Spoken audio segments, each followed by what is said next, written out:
A federal judge was killed by a hidden bomb, and the killer stayed in the shadows. This is the story of the VNPC investigation. December 1989.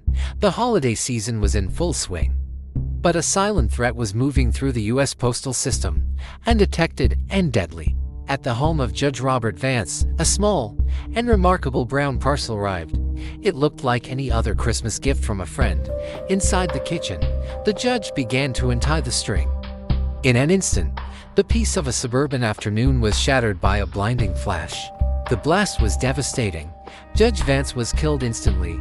His wife, Helen, was left critically injured amidst the smoke and ruins of their home. Panic gripped the nation as news of their assassination spread. Who would target a federal judge with such cold, calculated precision? But the killer wasn't finished. 2 days later, another package arrived, this time in Savannah, Georgia, addressed to a prominent civil rights attorney. Robert Robinson was a champion for justice. He had no idea that a lethal device sat waiting on his desk, hidden in a simple box. The pattern was emerging, and it was terrifying. The FBI realized they were dealing with a serial domestic terrorist with a specific agenda.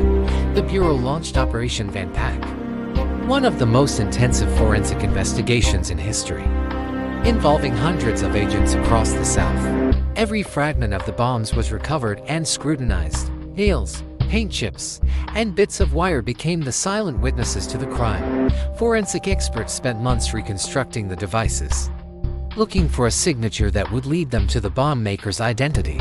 The investigation led them to a dark room where the killer's motives began to take shape. This was a man driven by a deep-seated grudge. The hunt spanned across the Southeast.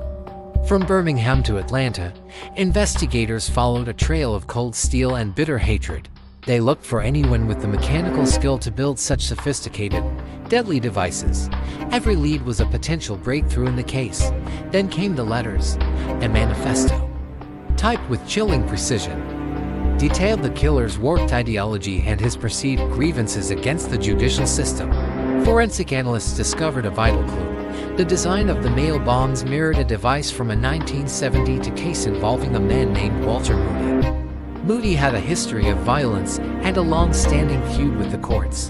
The FBI now had their primary suspect in their sights. The net finally closed in. In 1990, tactical teams moved in to apprehend the man behind the deadliest mail bombing campaign in U.S. history. Moody was captured without incident. A brilliant legal mind was gone, but the man who stole his life would finally face justice. The FBI finally arrested him, but his manifesto still spreads across the world. Who else was influenced by his words, and could someone else carry on his deadly plan? The shadows of the past still linger, waiting for the next spark.